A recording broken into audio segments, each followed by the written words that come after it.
Hi guys, बहुत बहुत स्वागत है आप सभी का मेरे स्पेशल शो में, जो कि आप लोगों के लिए काफ़ी इंपॉर्टेंट होने वाला है। यहाँ पर हम टारगेट करते हैं एसएससी एमटीएस 2025, जो कि आप लोगों के लिए बहुत ही इंपॉर्टेंट एग्जामिनेशन है। आप लोगों को पता है कि वो 10th लेवल का होता है और सबसे इंपॉर्टेंट बात कि उसमें इंग्लिश का वेटेज सबसे ज़्यादा होता है, इसलिए हमने अभी से इंग्लिश पढ़ना स्टार्ट कर दिया है। ये मेरा एक पर्टिकुलर सेशन है 30 मिनट का, जो कि आप लोग को प्रीवियस ईयर क्वेश्चन कराता है, क्योंकि आप लोग को पता है एसएससी सिर्फ प्रीवियस ईयर क्वेश्चन पूछता है। प्रीवियस ईयर क्वेश्चन पूछेगा तो हमें भी बस वही पढ़ने हैं। तो चलिए शुरुआत करते हैं। आज डे 4 1 2 3 हो चुके हैं। जाइए चेक करिए। मैं डेली आप लोगों को प्लेलिस्ट दिखाती हूँ, प्लेलिस्ट में जाकर मिलेगा या फिर वीडियो सेक्शन में जाकर ये आपको सेशन मिलेगा। तो आज है आपका डे 4 और डेज लेफ्ट है 293, मोर और लेस सेम डेज होंगे, मतलब थोड़ा कम थोड़ा ज्यादा, एग्जैक्ट नहीं है बट यस इतने ही हैं। अभी हम लोग कर रहे हैं 2019 की सारी वोकैबुलरी, और ये सारे के सारे जितने भी आपके शिफ्ट्स हुए थे मैं सब करवाने वाली हूँ। धीरे धीरे करके आपको सब पता चल जाएगा। ये है आपका आज का पहला क्वेश्चन। फटाफट से आगे बढ़ जाइए और बताइए सिनोनिम डिमोलिश का। रिपेयर, टॉन्ट, रिवील और डिसमेंटल करना। डिमोलिश, डिमोलिश का मतलब आपको पता है ना। डिमोलिश का मतलब होता है किसी चीज को, बिल्डिंग्स को डिमोलिश कर देना, मतलब बिल्डिंग्स को गिरा देना, बिल्डिंग्स को तहस नहस कर देना, तोड़ देना, फोड़ देना। ठीक है, तो डिमोलिश कर देना, जो चीज है उसको हमने क्या कर दिया है, डिमोलिश कर दिया है। क्या कर दिया है, डिमोलिश। तो रिपेयर नहीं कर रहे। अगर उल्टा पूछ रहा होता तो हम यहाँ पर आंसर लिख सकते थे कि हम लोग रिपेयर कर रहे हैं। क्या कर रहे हैं, रिपेयर। एंटोनिम नहीं पूछ रहा है। टॉन्ट, हम जब किसी को टॉन्ट मारते हैं कि तू करता ही क्या है दिन भर, है ना, पूरे दिन खाना खाना है और सिर्फ हुक्म चलाना है, दैट इज टॉन्ट। तो टॉन्ट भी नहीं। रिवील मतलब कोई पर्टिकुलर पर्सन किसी चीज को बता दे रहा है, वो भी नहीं। Dismantle is the only right option. इसका मतलब ही होता है जब किसी चीज को हम डिमोलिश कर देते हैं, तोड़ फोड़ देते हैं, तहस नहस कर देते हैं, that is what guys, dismantle कर देना। ठीक है, डिसमेंटल कर देना। नेक्स्ट नंबर आप लोग के सामने, something no longer in use. अच्छे ऑप्शंस है। ऑप्शंस जहां पर अच्छे होंगे क्वेश्चन डिफिकल्ट हो जाएगा, याद रखना। ऑप्शंस जहां पर अच्छे होंगे क्वेश्चन डिफिकल्ट हो जाता है।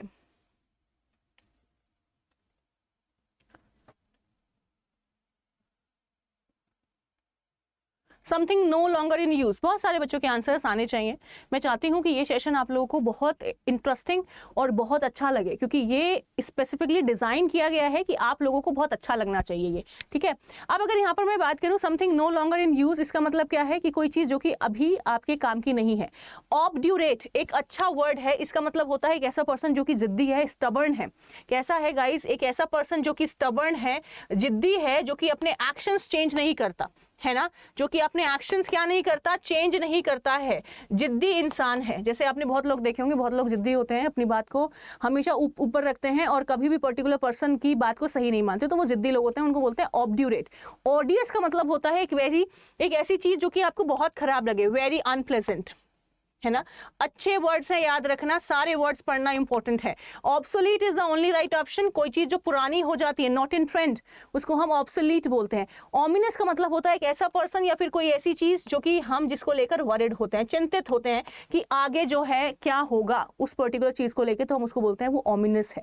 क्या है, ऑमिनस। आंसर सी था, बट मैं आप लोगों को बताऊंगी ऑप्शंस बहुत अच्छे थे। ये सारे ऑप्शंस इंपॉर्टेंट है। ऑब्ड्यूरेट कई बार पूछा गया, ऑडियस कई बार पूछा गया, ऑमिनस कई बार पूछा गया, तो तीनों क्वेश्चन की तरह पूछे गए हैं और यहां पर ऑप्शन दे दिया गया है। ठीक है, अच्छा क्वेश्चन था, गलतियां होने के चांसेस बहुत रहते हैं।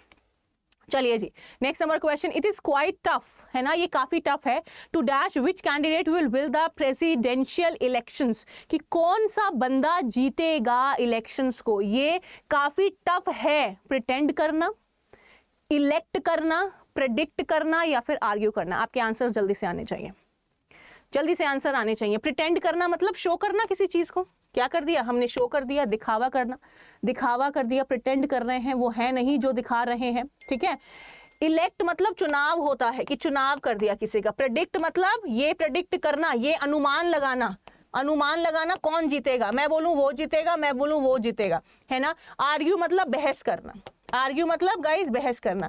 अब आपको पता है यहाँ पर बहस नहीं हो रही, बोल रहा है क्वाइट टफ है, ये अनुमान लगाना कि कौन जीतेगा। कैसे बताएं कि कौन जीतेगा, तो प्रेडिक्ट करना थोड़ा मुश्किल है कि कौन यहाँ पर जीतने वाला है। आंसर आपके सामने। फ्लक्चुएट करना, फ्लक्चुएट का उल्टा बताना है, याद रखिएगा, फ्लक्चुएट का उल्टा, फ्लक्चुएट का उल्टा आप लोगों को बताना है। आंसर करिए। स्टेबलाइज करना, स्टम्बल करना, वेवर और मोबिलाइज। आंसर करिएगा, अच्छे वर्ड्स हैं। मोबिलाइज करना,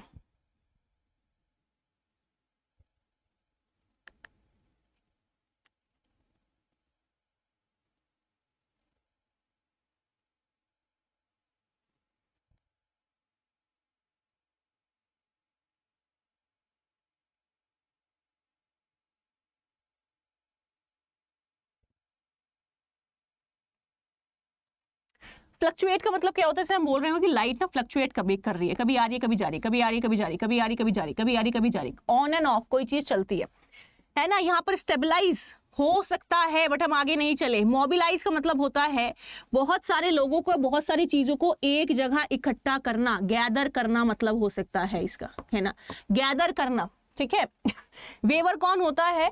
वेवर होता है एक ऐसा पर्सन जो वीक पर्सन है और इधर उधर करके चल रहा हो। वेवर का मतलब होता है डगमगाना। और कौन डगमगाता है? जो वीक होता है। तो weak person we can use, word we can use here. Stumble का मतलब होता है ठोकर लगना। जब आप चल रहे हैं, ठोकर लगी और आप क्या हो गए? बैलेंस गड़बड़ हो गया। तो यहाँ भी बैलेंस गड़बड़ हो रहा है, यहाँ भी बैलेंस गड़बड़ हो रहा है, यहाँ भी बैलेंस गड़बड़ हो रहा है। यहाँ पर तो हम गैदर कर रहे हैं लोगों को, क्या कर रहे हैं? गैदर। आपका स्टेबलाइज करना, ये क्या होता है? इसका मतलब होता है बैलेंस करना किसी चीज को, है ना, बैलेंस्ड फॉर्म में रखना। कैसा रखना गाइस? बैलेंस्ड फॉर्म में रखना। तो फ्लक्चुएट का उल्टा हो जाता है स्टेबलाइज करना, बैलेंस फॉर्म में रखना। सारे वर्ड्स इंपॉर्टेंट है, सारे जरूरी हैं, सबकी हिंदी फटाफट से कॉपी में लिखते जाएगा, इंपॉर्टेंट है। Fit as a fiddle, fit as a fiddle to play a melodious tune in a perfectly healthy condition, a severe and conclusive test to be a perfect match. Fit as a fiddle. Fit word आ गया, इसी से समझना है।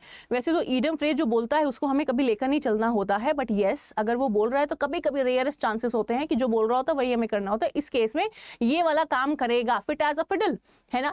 Fiddle का मतलब तुम लोग मुझे बताओगे कमेंट सेक्शन में। तुम लोग सारे चीज़ों के आंसर्स करते हो, जो कि मुझे बहुत अच्छा लगता है। हर एक क्वेश्चन जो मैं आपसे पूछती हूँ आप उसको रिप्लाई करते हो, मैं ये बात जानती हूँ, और बहुत अच्छे से रिप्लाई करते हो, ये भी मैं बात जानती हूँ, ठीक है। तो इसलिए आपको क्या करना है? फिडल का कॉमेंट करना है, मुझे फिडल का मीनिंग बताना है। आंसर आप लोग के सामने है, इन अ परफेक्टली हेल्दी कंडीशन। क्या है? इन अ परफेक्टली हेल्दी कंडीशन। कोई भी पर्सन जो बिल्कुल परफेक्ट होता है, फिट होगा तो हम बोलेंगे ना वो हेल्दी है। कैसा है? वो हेल्दी पर्सन है। कैसा है? हेल्दी पर्सन है। तो answer is in a perfectly healthy condition, ठीक है। लो जी, ये रहा nail biting, suspenseful, plentiful, peaceful, joyful. जब तुम नखून खाते हो, जैसे नेल को बाइट कर रहे हो, तुम वैसे नखून नहीं खाते, बट कुछ ऐसा हो जाए कि आप लोग नखून खाना स्टार्ट कर दें, तो क्या होगा? नखून खाना आपने स्टार्ट कर दिया तो कैसा लगता है? थोड़ी हमें नर्वसनेस हो रही होती है कि क्या होगा क्या होगा क्या होगा। प्लेंटीफुल मतलब प्रचुर मात्रा में, पीसफुल मतलब हम शांत हैं नहीं, जॉयफुल हम खुश हैं। खुशी में हम लोग नखून नहीं खाते। सपोज करिए कि आपको किसी ने बुलाया, सपोज करिए ऐसा कि आप किसी शादी करना चाहते हैं और उसके फादर ने आपको बुलाया कि आओ जरा मिलते हैं, तो तुम क्या रहोगे? नर्वस रहोगे कि जो फादर हैं, है ना, फादर साहब जो आपके ससुर साहब होने वाले हैं, वो आपसे क्या पूछेंगे। तो कुछ चीजें ऐसी जो कि आप उसको देख के वरिड है, टेंशन में है, तब आप क्या खाना स्टार्ट कर देते हैं? नेल्स। तो सस्पेंसफुल कंडीशन में जो आपकी नर्वसनेस होती है वो बाहर निकल के आती है, और जब नर्वस होते हैं तभी हम नेल्स को बाइट करते हैं, है ना, तभी हम क्या करते हैं? नेल को बाइट करते हैं। लो जी, आपका answer dominant, disease, diminish, dependent. Correctly spelling, correctly spelled word बताना है। Correct spelling you need to choose here. Dominant, disease, diminish और डिपेंडेंट। मीनिंग्स भी पता होने चाहिए वर्ड्स के, क्योंकि आप लोगों को पता है जो आपकी स्पेलिंग चेक है वो एक अलग से टॉपिक नहीं है, हर जगह होता है ये। क्योंकि स्पेलिंग सही नहीं लिखेंगे तो इंग्लिश पढ़ने का, लिखने का, सुनने का कोई मतलब ही नहीं है। स्पेलिंग्स इंपॉर्टेंट है, ये अलग टॉपिक नहीं होता है, आपको हर जगह इसको पढ़ना होता है। डोमिनेंट करना, किसी को कंट्रोल करना, तो नेंट हो जाता है डोमिनेंट, है ना। डिजीज, डिजीज ये होता है डिजीज, ठीक है। डिमिनिश, किसी चीज को कम करना, ये हो जाती है बीमारी, और डिमिनिश हो जाता है ये कम करना, किसी चीज को कम करना। Dependent is the right spelling, है ना। डिपेंडेंट मतलब किसी के ऊपर काउंट ऑन होना, रिलाय होना, है ना, काउंट ऑन होना, रिलाय होना। कल बताया था एक वर्ड आया था, रिलायंट आया था वर्ड। ये वाला वर्ड अगर सबको याद आ गया इसका मतलब हमारी पढ़ाई जो है बहुत अच्छी जा रही है, लेकिन अगर याद नहीं आया तो मुश्किल होगा। अपनी कसम खाओगे, मम्मी की नहीं, कि वो जो वर्ड मैंने बोला अभी रिलायंट, वो याद आया कि नहीं, जो हमारा डे 3 का वर्ड था। अगर याद आ रहा है इसका हम बहुत अच्छे तरीके से जा रहे हैं, अगर याद नहीं आ रहा है तो इसका मतलब है मेहनत करने की भी काफी जरूरत है। दो I am tall I feel inferior dash others. यद्यपि मैं कैसा हूं, मैं थोड़ा लंबा हूं, मुझे कैसा लगता है? इंफीरियर फील करता हूं, मतलब छोटा फील करता हूं। किनसे? उन लोगों से। आपको पता है it's a grammar question, but yes important है। फिल इन द ब्लैंक में आपका कुछ भी आ सकता है। Then, upon, from. फ्रॉम मतलब से, अपॉन मतलब डिपेंड ऑन, डिपेंड अपॉन, पर कंडीशन में लेते हैं इसको। देन हमारा कंपैरिजन में आता है THAN। और टू, IOR वाले जितने भी वर्ड्स होते हैं जो एंड होते हैं IOR से, ठीक है, उनके साथ एक फिक्स प्रेपोजिशन लगता है विच इज टू। है ना, एक फिक्स प्रेपोजिशन लगता है विच इज टू। दो आई एम टॉल, यद्यपि मैं कैसा हूं, टॉल हूं, फिर भी मैं लोगों से छोटा फील करता हूं। I feel inferior to others. ठीक है, लो जी आपका क्वेश्चन हो गया। बैचलर एग्जिस्टेंस कैलेंडर एंटीडॉट, देख रहे हो एंटीडॉट मैंने आप लोगों को पहले ही पढ़ाया था, एंटीजन में आया था, एंटीजन भी आया था, एंटीडॉट भी आया था, सब पढ़ाया था, और अब आ गया करेक्टली स्पेल्ड में। तो समझ रहे हो कि हर जगह हर चीज पूछी जाती है। बैचलर होता है, ये सही है। कैलेंडर होता है, बहुत बार बताया है, डर वाला रखना है, DAR। एंटीडॉट होता है, ठीक है, तो आपकी जो सही स्पेलिंग है वो है एग्जिस्टेंस। एग्जिस्टेंस मतलब किसी पर्टिकुलर पर्सन का एग्जिस्टेंस होना, वो पर्टिकुलर पर्सन कहीं पर होना। जैसे कि हम बोलते हैं ना कि लोग मुझे पूछते ही नहीं है, मेरा कोई एग्जिस्टेंस ही नहीं है, मतलब कि मेरा होना ना होना लोगों के लिए बराबर है, जबकि मैं हूं तो लोगों को मेरी वैल्यू करनी चाहिए। बैचलर जिसकी शादी ना हुई हो, एक ऐसा पर्सन जिसकी वैल्यू है, एग्जिस्टेंस है, वो बोल रहा है मैं हूं। कैलेंडर आपका कैलेंडर हो गया। एंटीडॉट आपको पता ही है, किसी पॉइजनस चीज को काटने के लिए और खत्म करने के लिए हम एंटीडॉट का यूज करते हैं। ठीक है, नेक्स्ट नंबर डिस्पर्स कर देना। डिस्पर्स का उल्टा आप लोगों को बताना है, उल्टा इज हियर एंटोनिम। डिस्पर्स कर देना, डिस्पर्स कर देना, होल्ड करना, सेंड करना, नेग्लेक्ट करना, गैदर करना। याद रखना डिस्पर्स का मतलब होता है स्प्रेड कर देना, किसी चीज को स्प्रेड कर देना। Just give me a moment. क्या कर देना गाइस? स्प्रेड कर देना, है ना, स्प्रेड कर दिया आपने। ठीक है, स्प्रेड कर दिया। अब निगलेक्ट, किसी को आपने इग्नोर कर दिया, कोई चीज भेज दिया, किसी चीज को आपने पॉज कर दिया, तो होल्ड और पॉज भी नहीं बना सकते। गैदर करना, इकट्ठा कर देना, किसी चीज को स्प्रेड करना, स्प्रेड का उल्टा गैदर कर दिया आपने। क्या कर दिया गाइस? गैदर। तो डिस्पर्स का आपका मतलब था स्प्रेड कर देना, उल्टा आपका gather. I watched him dash. लो जी, अच्छा क्वेश्चन है, बहुत बढ़िया क्वेश्चन है। यहाँ पर कुछ चीजें बता देती हूँ जिससे कि आप लोगों को थोड़ा सा अच्छा फील हो। फॉल, फेल, फॉलन हो जाता है, ये वर्ब फॉर्म्स है। ठीक है, ये आप लोगों के लिए इंपॉर्टेंट है। Fall, fail, fallen, V1, V2, V3। ठीक है, ये मैंने बता दिया। लेकिन अगर फेल वर्ड कहीं पर आ जाए, सिर्फ फेल वर्ड, है ना, तो इसका मतलब होता है टू कट ट्रीज, पेड़ों को काटना। ये नया चीज है, सीखनी है आपको। टू कट ट्रीज, फेल मतलब पेड़ों को काटना। FELL, सिर्फ फेल आ जाए, है ना, टू कट ट्रीज, है ना, टू कट ट्रीज। आपको पता है यहाँ पर ये फेल आ सकता है, फॉल आ सकता है, टू फेल आ सकता है, टू फॉलिंग आ सकता है ना। फॉलिंग, फॉलिंग आपका यहाँ पर जेरेंड की तरह काम कर रहा है, टू फॉलिंग, है ना। टू फॉल होना चाहिए था, टू फेल, टू फेल, ये कोई हम चीज काट नहीं रहे हैं। अगर वर्ब की सेकंड फॉर्म आ गई टू के साथ तो वो गड़बड़ होगी। टू के साथ V1 आनी चाहिए थी, तो हमने वो भी काट दिया। मैंने देखा उसको गिरते हुए, आई वॉच्ड हिम फेल, आई वॉच्ड हिम फेल, फेल, आई वॉच्ड हिम फेल और फॉल। इसका मतलब तुम लोग मुझे बताओगे दोनों में से COD में से कौन सा होना चाहिए। गाइस मैं आप लोगों को बोल रही हूँ, प्लीज क्वेश्चन सही से करना, बहुत इजी है। दोनों मैंने काट ही दिए, ना ये होगा ना ये होगा, मैंने पूरा बता दिया है। अब थोड़ी थोड़ी प्रैक्टिस करो कि हर चीज तुम लोग मुझे बताओ। आई वॉच्ड हिम फेल और फॉल, ये आपका V1 है। अगर आप इसको V2 लेना चाहते हैं V2 लीजिए, और बस कमेंट सेक्शन में मुझे आंसर करके जरूर बताइएगा। मैं आपको बताऊंगी कल कि कौन से वाला सही होगा। मुझे याद दिलाना कि मैम बताना है वाला क्वेश्चन कौन से वाला सही था। COD में से बताना है, 50-50 मैंने कर दिया है, प्लीज आंसर करिएगा, please please and please. Child का मतलब, चाइड, चाइड मतलब क्या होता है कि वो चिड़चिड़ा रहता है और हमेशा लोगों को कुछ ना कुछ कहता रहता है, डांटता रहता है। डांटना, फटकारना, that is chide. Chide means होता है कि चिड़चिड़ा रहना। जो बंदा चिड़चिड़ा होगा वो लोगों को कुछ ना कुछ कहता रहेगा। फ्लैटरिंग करना, किसी की मक्खनबाजी करना, ये कमांड नहीं है, याद रखना। कमांड क्या होता है? किसी को ऑर्डर देना। समझ लेना आज एक वर्ड, कमांड मतलब होता है ऑर्डर करना, जहां पर AND आता है, ये है कमेंड करना। कमेंड मतलब होता है एक ऐसा पर्सन जो डिजर्व करता है प्रेज, तारीफ के लायक जो होती है कोई भी चीज, हम उसको कमेंड बोलते हैं। नया वर्ड हो गया। अप्रूव, ओके कर देना। फ्लैटर, मक्खनबाजी करना। रिब्यूक, डांटना, फटकारना, और स्कॉल्ड भी हो सकता है यहाँ पर। तो चाइल्ड मतलब चिड़चिड़ इंसान क्या करता है भैया? लोगों को डांटता है, फटकारता है। और आज एक नया वर्ड फिर से सीख लिया, आपका प्रेज। आप मुझे कमेंट सेक्शन में कमेंट करके जरूर बताना कि आप लोगों को कितने न्यू वर्ड्स आज इस पर्टिकुलर सेशन से मिले, और क्या इस सेशन से आपको हर चीज याद हो गई।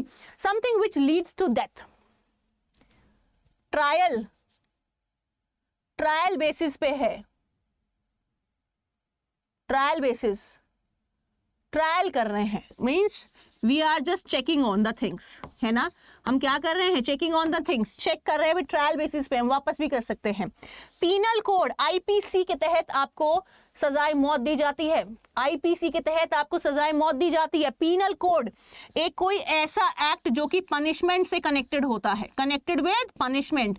इंडियन पीनल कोड के तहत आपको सजाए मौत दी जाती है। फैटल घातक होना, वाइटल इंपॉर्टेंट होना। देखो हर एक, मैं वो वाली टीचर नहीं हूं जो सिर्फ आंसर बताया और आगे निकल ली। मुझे पता है कि आप लोगों को नहीं आता है, इसीलिए मैं एक एक चीज बताने की कोशिश करती हूँ। जिसमें मैंने सर्कल किया वही आपका आंसर है, ठीक है।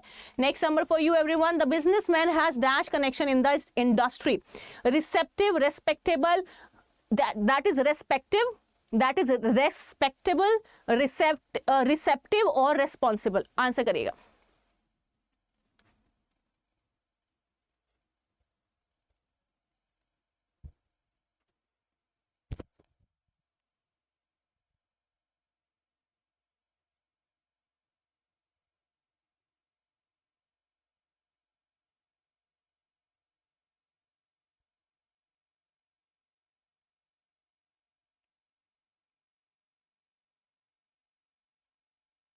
चलें, जो बिजनेसमैन है, जैसे कि हम बोले रतन टाटा जी को ले लो, टाटा साहब, है ना, जो कि अभी तो हमारे बीच में नहीं है, बट अभी भी हमारे बीच में, हमारे दिलों में, हमारे दिमाग में सारी जगह है।